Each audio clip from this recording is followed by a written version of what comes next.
اللہ تبارک و تعالی جل مجدہ الکریم اپنے پیارے کلام قرآن مجید والفرقان حمید کے 27ویں پارے سورہ رحمان میں ارشاد فرماتا ہے فَبِأَيِّ آلَاءِ رَبِّكُمَا تُكَذِّبَانِ،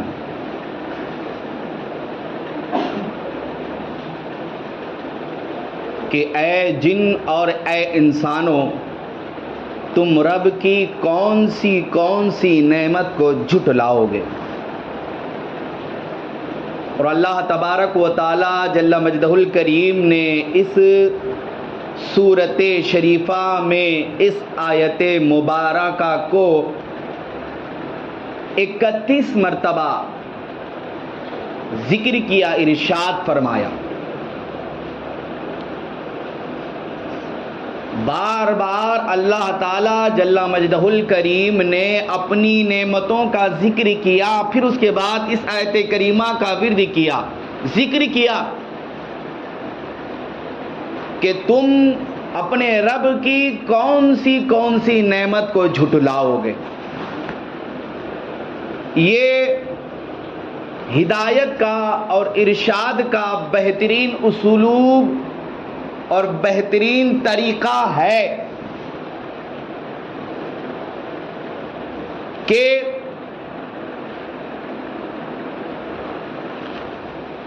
انسان کے نفس کو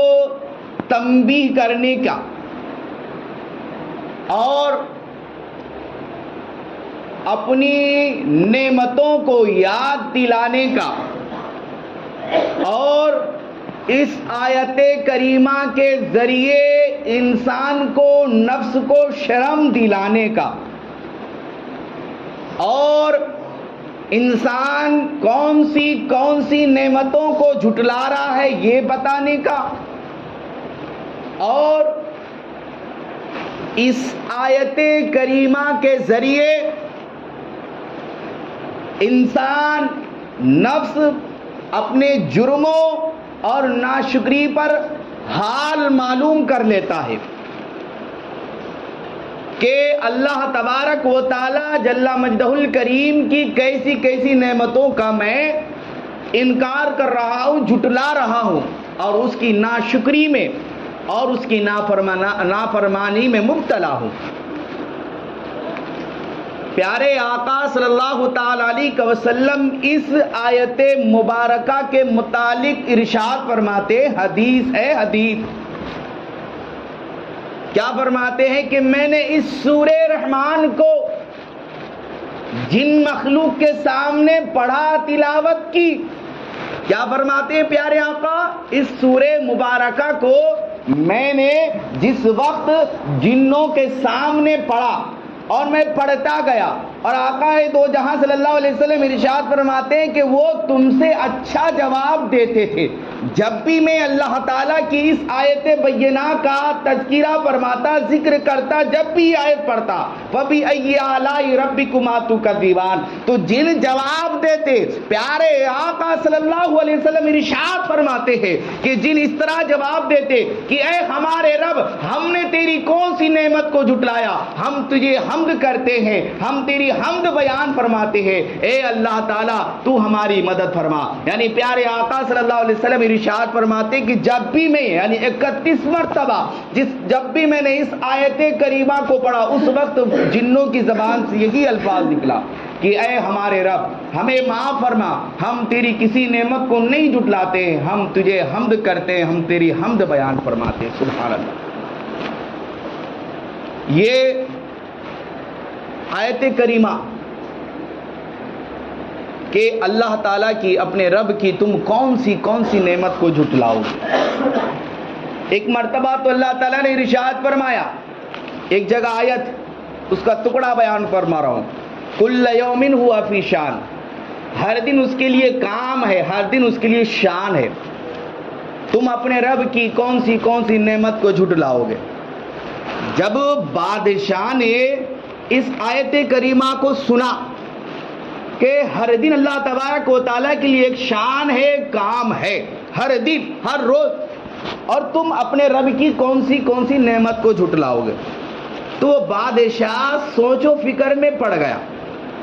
سوچتا رہا کہ اللہ تعالیٰ کی کون سی شان ہے، کون سا کام ہے کہ ہر دن اسے ہے۔ تو اس نے اپنے وزیروں کو بلایا اور بلانے کے بعد ایک خاص وزیر سے کہہ دیا، اس کا جواب میں تجھ سے طلب کرتا ہوں کہ اللہ تعالیٰ کے لیے ہر دن کون سا کام ہے، اللہ تعالیٰ کے لیے ہر دن کون سی شان ہے۔ اب وزیر نے اس کا جواب نہیں تھا تو بادشاہ سے ڈر کر ایک دن کی مہلت لے لی، مجھے ایک دن کی اجازت دے دیجئے، میں تمہیں کل آ کر اس کا پورا واقعہ سمجھا دوں گا، پوری بات تفسیر کے ساتھ سمجھا دوں گا۔ وزیر اپنے بادشاہ سے ایک دن کی مہلت لے کر گھر پر گیا، بڑا مفکر ہو کر، بڑا مغموم ہو کر، بڑا سوچتا ہوا، غمگین ہو کر، غمزدہ ہو کر، چہرے پر رنج و آلام دکھائی دے رہے، گھر میں گیا۔ اس وزیر کے گھر میں ایک حبشی غلام تھا۔ اس حبشی غلام نے اپنے آقا، اپنے وزیر کو پریشان حال میں مصیبت زدہ دیکھا تو پوچھ لیا کہ اے میرے آقا بتا دیجئے کہ آپ کو کس چیز نے پریشان کیا، کس وجہ سے آپ مصیبت میں نظر آ رہے ہیں، آپ غمگین دکھائی دے رہے ہیں۔ تو اس وزیر نے اپنے غلام کو پورا واقعہ بیان فرما دیا، ایسا ایسا ہوا۔ تو غلام نے کہا چلیے بادشاہ کے پاس میں اس کا جواب دیتا ہوں، چلیے بادشاہ کے پاس میں اس کا جواب دیتا ہوں۔ اب وزیر کو تھوڑی راحت ہوئی، اپنی بلا ٹلی، اب یہ غلام کے اوپر آئے گی، بادشاہ میرے کو تو بخش دے گا اس کی وجہ سے کہ میں کہہ دوں گا اس نے کہا تھا، اس لیے میں نے زیادہ غور و فکر نہیں کیا۔ ایک بات تو یہ، اور دوسری بات وزیر نے یہ سوچی کہ اب جب میرا غلام جواب دے دے گا تو بادشاہ کی نظر میں اور بڑا ہو جاؤں گا کہ اس کے غلام میں یہ تاثیر ہے تو یہ وزیر کتنا افضل و اعلیٰ ہوگا۔ تو لہذا جب اس وزیر نے اپنے غلام کو لیا اور بادشاہ کے دربار میں پہنچا، جیسے ہی وہ وزیر بادشاہ کے دربار میں اپنے غلام کو لے کر پہنچا اور کہا کہ یہ میرا غلام ہے، یہ حبشی ہے اور آپ کے سوال کا جواب یہ بتا دے گا، آپ اس سے سن لیجئے۔ تو اس وزیر نے جب یہ اپنے غلام کا تعارف کرایا تو غلام نے کہا کہ بادشاہ صاحب، اللہ تبارک و تعالی جل مجدہ الکریم کی یہ شان ہے کہ ہر رات کو اللہ تعالیٰ دن میں بدلتا ہے اور ہر دن کو رات میں بدلتا ہے۔ اللہ تعالیٰ جل مجدہ الکریم کی یہ شان ہے، یہ کام ہے کہ مردے کو زندہ کرتا ہے اور زندے کو مردہ کرتا ہے۔ اس غلام نے کہا کہ رب کائنات کی یہ شان ہے، رب کائنات کا یہ کام ہے کہ اللہ تبارک و تعالی جل مجدہ الکریم بیماروں کو تندرستی بخشتا ہے اور تندرست کو بیمار کرتا ہے۔ اللہ تبارک و تعالی کی یہ شان ہے کہ رب کائنات، رب ذوالجلال مالداروں کو محتاج بناتا ہے اور محتاجوں کو مالدار بناتا ہے۔ اور اس غلام نے بادشاہ کے سامنے یہ بات پیش کی کہ اللہ تبارک و تعالی جل مجدہ الکریم کی یہ عظمت ہے، یہ شان ہے، یہ مرتبہ ہے کہ اللہ تبارک و تعالی جل مجدہ الکریم غریبوں کو امیر بناتا ہے اور امیروں کو غریب کرتا ہے۔ اور بادشاہ کے سامنے جب اس غلام نے یہ تمام معاملات پیش کیے کہ اللہ تبارک و تعالی کی یہ شان ہے کہ رب کائنات عزت والوں کو ذلیل کرتا ہے اور ذلیلوں کو عزت دیتا ہے، اللہ تبارک و تعالی کی بارگاہ میں جب اللہ تبارک و تعالی کی بارگاہ میں یہ شان، یہ عظمت بیان کی، اور جب بادشاہ نے اس غلام سے اللہ تعالیٰ کی یہ شان، یہ کام سنا تو اس وزیر کو حکم دیا بادشاہ نے کہ اب اسے خلعت وزارات عطا کیا جائے۔ پھر اس کے آقا جب وزیر نے اپنے غلام کو خلعت وزارات عطا کیا تو غلام نے پھر کہا کہ یہ بھی اللہ تعالیٰ کی شان ہے کہ آج غلام کو وزارات کی خلعت عطا فرمایا۔ سبحان اللہ، ماشاء اللہ، یہ رب کائنات کی شان ہے کہ اللہ تبارک و تعالی جل مجدہ الکریم جو ہے سو ایسے ایسے کام انجام دیتا ہے۔ اور اللہ تعالیٰ پھر فرماتا ہے، 31 مرتبہ ارشاد فرمایا کہ اپنے رب کی کون سی نعمتوں کو جھٹلاؤ گے۔ آج ہمارا حال کیا ہے؟ میں نے پہلے ہی بیان کیا کہ اللہ تعالیٰ نے آیت کریمہ بار بار اس لیے عطا فرمائی کہ بندہ جو جرم کرتا ہے، ناشکری کرتا ہے، اللہ کی عبادت و ریاضت نہیں کرتا ہے، یہ جتلانے کے لیے اللہ تبارک و تعالیٰ بار بار اس کا ذکر فرما رہا ہے۔ تو آج دیکھیے، آج کے ماحول کے اعتبار سے ایک بات آپ کو سمجھاتا ہوا چلو۔ آج کوئی بول سکتا ہے کہ پرانی چیزیں ہمیں کیا، یہ پرانے انسانوں نے بھی استعمال کی۔ میں آپ کو بتاؤں، اللہ تعالیٰ نے ہر انسان کو زمین عطا فرمائی جس پر وہ رہتا ہے، چلتا پھرتا ہے اور اس پر کھیتی کرتا ہے۔ اللہ تبارک و تعالی جل مجدہ الکریم کے دیے ہوئے ایک دانے کو انسان جب اللہ تعالیٰ کی اسی کھیتی میں ڈالتا ہے، پیرتا ہے، پھر اللہ تعالیٰ اپنی نعمت عطا فرما کر، پہلے تو زمین کی نعمت، پھر ایک دانہ دیا وہ نعمت، اور ڈالنے کی توفیق دی، عقل دی وہ بھی نعمت، اس کے ساتھ ساتھ اللہ تبارک و تعالیٰ یہ نعمت عطا فرماتا ہے کہ آسمان سے بارش نازل فرماتا ہے۔ پھر اس کے بعد اللہ تعالیٰ یہ نعمت عطا فرماتا ہے کہ اس جھاڑ کو بڑا بھی کرتا ہے۔ پھر اللہ تبارک و تعالیٰ یہ نعمت عطا فرماتا ہے کہ اس جھاڑ سے، اس درخت سے رب کائنات اناج کو اگاتا ہے، اور ایسے اناج ہوتے ہیں کہ رب کائنات خود فرماتا ہے کہ تم ایک دانہ ڈالو گے تو اس سے 7 بالیاں ملیں گے، اور ہر بالی میں 100 دانے ہوں گے۔ تو لہذا یہ اللہ تبارک و تعالیٰ جل مجدہ الکریم کی نعمت ہے۔ پھر اس کو بھی ہم اللہ تعالیٰ کی نعمت سے نکال کر گھر پر لاتے ہیں، یا چکی میں پیس کر اسے آٹا بنا کر لے کر آتے ہیں۔ پھر اسے اللہ تبارک و تعالیٰ کی دی ہوئی نعمت، لکڑی کو ڈال کر، جلا کر، بھگونے میں رکھ کر، سب اللہ تعالیٰ کی دی ہوئی نعمت ہے۔ پھر پکاتے ہیں، پھر پکانے کے بعد ہماری پلیٹوں میں آتا ہے، کھاتے ہیں۔ ٹھیک ہے، اب یہ کھاتے ہیں، یہ کھانا بھی آسان نہیں، اللہ تعالیٰ کی نعمت ہے، اسے بھی سمجھ لو۔ کیسی نعمت ہے؟ اللہ تبارک و تعالیٰ جل مجدہ الکریم نے ہاتھ دیا، بغیر ہاتھ کے ہم نوالا نہیں اٹھا سکتے۔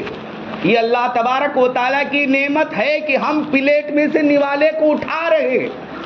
اور اللہ تعالیٰ نے یہ 5 انگلیاں دی، یہ بھی اللہ تعالیٰ کی نعمت ہے کہ ہم ان 5 انگلیوں کے ذریعے لقمے کو، نوالے کو پکڑتے ہیں، پھر منہ تک لے جاتے۔ پھر اس کے بعد جب ہم منہ تک لے جاتے ہیں تو پہلے ناک کے پاس جاتی ہے، ناک خوشبو لیتی ہے۔ اللہ تعالیٰ کی نعمت، اللہ نے منہ کو چپکا کر ناک کیوں رکھی؟ اس لیے رکھی کہ بندہ جب انسان نوالا اٹھائے اور کھائے، اس میں کوئی بو ہو تو انسان اس بو کو سن کر منہ میں نہ ڈالے۔ سمجھ میں آ رہا ہے؟ پھر اللہ تبارک و تعالیٰ جل مجدہ الکریم کی یہ نعمت اور آگے ارشاد ہے، اسے بھی سن لیجئے کہ جب ہم نوالے کو منہ میں ڈال لیتے ہیں تو پہلے زبان پر جاتا ہے، اور زبان دیکھتی ہے کہ یہ گرم ہے کہ ٹھنڈا ہے،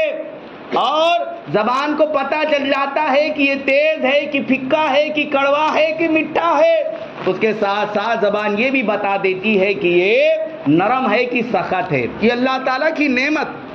پھر اس کے بعد بھی اس نوالے کو ہم دانتوں کے ذریعے، داڑھوں کے ذریعے چبا چبا کر باریک کرتے، موٹا ہو کچھ بھی ہو، یہ اللہ تعالیٰ کی نعمت۔ پھر ہم اسے نگلتے، نگل بھی لیا کسی انسان نے، اس نوالے میں اس کے لیے کوئی زحمت تھی، کوئی پریشانی کی بات تھی، رحمت برکت اس نوالے میں نہیں تھی، تو اللہ تبارک و تعالیٰ یہ نعمت عطا فرماتا ہے کہ اسے الٹی کرا دیتا ہے، اور وہ جو نقصان دہ چیز ہوتی ہے وہ اس کے پیٹ کے باہر نکل جاتی ہے۔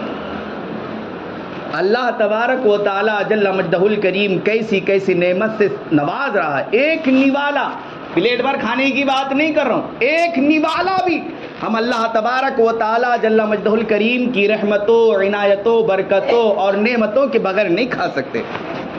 تو اللہ تبارک و تعالیٰ ہمیں اتنی نعمتوں سے نواز رہا ہے، تو ہمیں بھی چاہیے کہ ہم اللہ تعالیٰ کی بندگی کریں، عبادتیں کریں، عبادت گزار بندہ بن جائیں، اللہ تبارک و تعالیٰ کو راضی کرنے کی کوششیں کریں، 5 وقت کی نماز پڑھا کریں، اپنے زبان کو چاہے دکان پر ہو، چاہے کاروبار میں ہو، چاہے دیوال بن رہے ہو، چاہے ٹائر کو بنا رہے ہو، کوئی بھی کام کیوں نہیں کرتے ہو، اپنی زبان پر اللہ تعالیٰ کا نام لیا کرو، اللہ تبارک و تعالیٰ کو یاد کیا کرو کہ سب چیز اللہ تعالیٰ کی نعمت ہے جس کی بدولت میں کر رہا ہوں اور اپنی زندگی گزار رہا ہوں. اور رب کائنات کی جو مقدس کلام قرآن پاک ہے اس کی تلاوت کیا کرے. اپنے گھر کی خواتین کو بھی اس کو پڑھنے کا حکم دیا کرے. اپنی اولاد چاہے لڑکی ہو یا لڑکا ہو قرآن پاک کی تعلیم سے آراش نہ کرے, قرآن پاک کی تعلیم دے اور قرآن پاک کی تلاوت کرنے کا حکم دے.